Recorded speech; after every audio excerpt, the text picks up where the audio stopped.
Halo pemirsa Steven, pemirsa Hidup Sehat, kembali lagi bersama saya Dr. Bobi Tanamas. Nah, hari ini kita akan membahas lagi nih seputar keracunan makanan ya. Di sini kita sudah kedatangan narasumber baru. Siapakah itu, Tan? Ya, ini sudah ada Dr. Irsan, spesialis penyakit dalam. Halo dokter, selamat siang. Halo juga, selamat siang. Dokter, ini saya mau tanya dulu ya dok ya. Kita mau membahas soal keracunan makanan. Sebenarnya keracunan makanan ini apa sih dok? Ya, istilahnya saya rasa perlu diluruskan ya. Iya. Jadi bukan makanannya yang jadi racun, tapi makanan itu ketempelan sesuatu zat yang kemudian membuat kita sakit. Misalnya virus, bakteri, jamur. Jadi makanan itu disertai oleh masuknya bakteri. Kalau keracunan makanan kan berarti makanan itu nggak boleh dimakan lagi sampai kapanpun jenis itu. Jadi makanan, kan sering ceritanya makanan basi, makanan yang tidak dimasak dengan sempurna, ada virusnya, ketelan, terjadilah gejala yang disebut keracunan makanan itu. Nah dok, terkait dengan gejala nih dok, ini ada fakta atau mitos beredar, diare dan muntah-muntah ini adalah gejala keracunan makanan dok. Fakta atau mitos dok? Fakta. Fakta dok? Oh fakta? Ya, fakta banget. Jadi bahasa medisnya, fakta banget ya. Bahasa medisnya keracunan makanan itu adalah gastroenteritis. Yes. Gastro itu asalnya dari gaster, artinya lambung. Enteritis itu usus. Kalau lambung kena serang oleh tadi kuman dan sebagainya, dia ngebalik ke atas, jadi muntah. Kalau usus kena serang, lari ke bawah, jadi diare. Makanya di masyarakat muncul istilah muntaber, ya, muntah dan berak, gastroenteritis. Oke. Nah dok, ini biasanya penyebab dari makanan ini kalau kita makan jadi keracunan makanan itu apa aja sih dok? Mungkin misalnya kayak naruh makanan yang nggak benar atau pengolahannya atau apa aja dok? Ya, sebetulnya bukan makanannya ya, tapi sesuatu yang menempel di makanan itu. Jadi nggak bisa bilang saya keracunan kentang, berarti saya mencret muntah habis makan kentang, selanjutnya saya nggak boleh makan kentang. Jadi yang masalah adalah makanan ini yang ketempelan. Bisa karena naruhnya salah, pengolahannya salah, disimpan udah 3 hari, 5 hari baru dimakan, sehingga tumbuhlah kuman, virus, jamur di makanan tersebut. Nah dok, ini mungkin masyarakat di rumah perlu dan mau tahu dok, tentang seputar keracunan makanan ini nantinya akan bisa menyebabkan kerusakan organ-organ dalam tubuh dok. Itu fakta atau mitos dok? Fakta. Fakta dok? Fakta. Jadi ini masalahnya kena keracunan, kena kuman ini terhadap kerusakan. Yang jelas tadi kan saya sebut gastroenteritis. Ya, berarti kan yang meradang, yang rusak lambung. Enteritis yang rusak usus. Jalurnya kan kita makan, telan masuk lambung, ke usus terus keluar. Itu yang dilalui. Nah, apakah yang tidak dilalui bisa terkena juga? Bisa. Yang paling sering terganggu biasanya adalah ginjal. Ginjal. Jadi kami kalau dapat pasien dengan gastroenteritis ini, kita buru-buru ngecek ginjalnya kena atau enggak. Apakah karena racunnya? Biasanya tidak. Yang sering karena dia kan muntah, mencret, dehidrasi. Nah, kalau dehidrasi, cairan ke ginjal, darah ke ginjal berkurang. Sehingga mulailah naik tes untuk fungsi ginjal. Mulai gangguan ginjal. Pada kondisi yang berat bisa mampet itu ginjal, pipisnya pun nggak keluar. Gitu, aduh.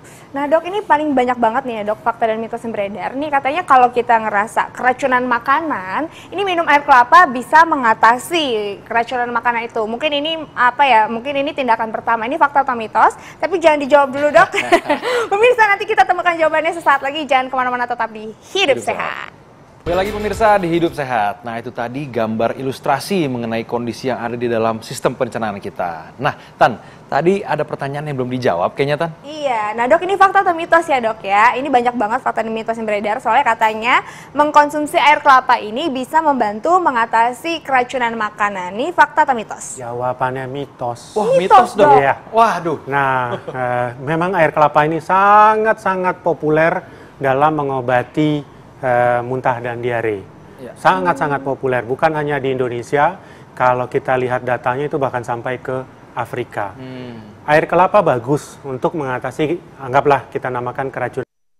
Tapi kan pertanyaannya, apakah kelapa ini bisa mengatasi racunnya? Jawabannya mitos. Air kelapa ini memang bagus untuk mengatasi kekurangan cairannya. Sebagai bahan alat untuk rehidrasi untuk mengatasi kekurangan cairan. Yang kedua, kelebihan dari air kelapa itu adalah kaliumnya tinggi. Kalium di air kelapa itu bahkan lebih tinggi daripada oralit, lebih tinggi daripada pisang. Jadi kalau lagi mencret makan pisang atau air kelapa gitu. Jadi memang kaliumnya tinggi. Orang dengan muntah dan diare, kalium itu akan keluar bersama muntah dan diarenya. Sehingga terjadilah hipokalemi, badan lemes rasanya. Sehingga kalium ini harus segera diperbaiki. Kalau nggak diperbaiki, jantungnya jadi terganggu iramanya. Sehingga bisa meninggal karena gangguan jantung. Dok, itu kan tadi seputar kelapa nih dok. Gimana kalau misalnya susu dok? Kan ada anggapan di masyarakat juga minum susu itu dapat menetralisir. Mungkin dari bahasa kita mungkin bilas lambung kali dok ya? Iya. Nah ini fakta atau mitos nih dok? Ini mitos juga. Mitos juga dok? Oh, Mitos juga. Oke. Tidak ada bukti bahwa susu bisa menetralisir racun atau kuman yang masuk. Memang ada kebiasaan kalau orang makan sesuatu yang tidak diinginkan lah, terminum misalnya pencuci WC atau apa, terus diminumin susu supaya dia muntah. Bukan untuk menetralisir racunnya.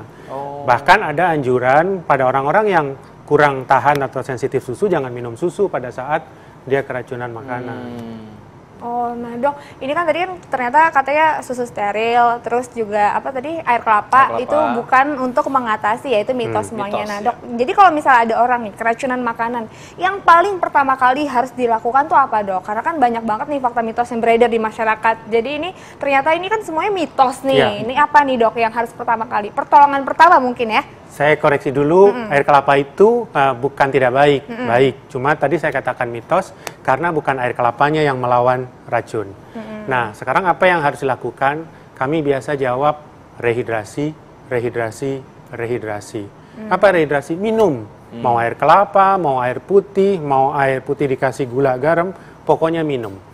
Muntah dan mencret itu sebetulnya usaha badan untuk membuang racun, usaha. Kenapa sih orang diare? Supaya cepat tuh virus pergi keluar gitu. Nah, tetapi efeknya kita jadi kekurangan cairan. Oleh karena itu gantilah cairan. Tadi, dok, ya? Iya.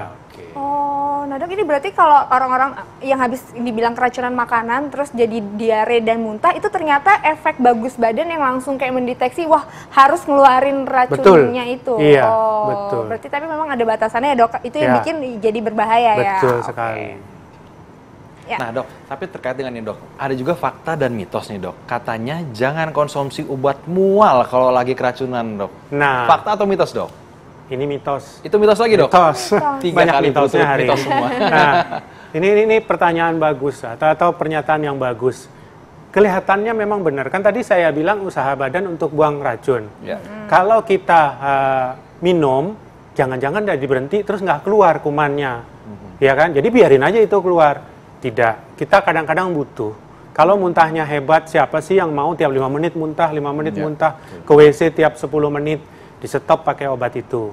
Nah, makanya obat itu butuh perhatian resep dari dokter. Karena dokter yang bisa menghitung kapan diberikan 1 tablet, kapan 2 tablet. Karena kalau minum sendiri kok belum berhenti ya, minum lagi, berhenti diarenya, terus perutnya kembung. Nah, itu yang saya katakan boleh diberikan, tapi dengan pengawasan.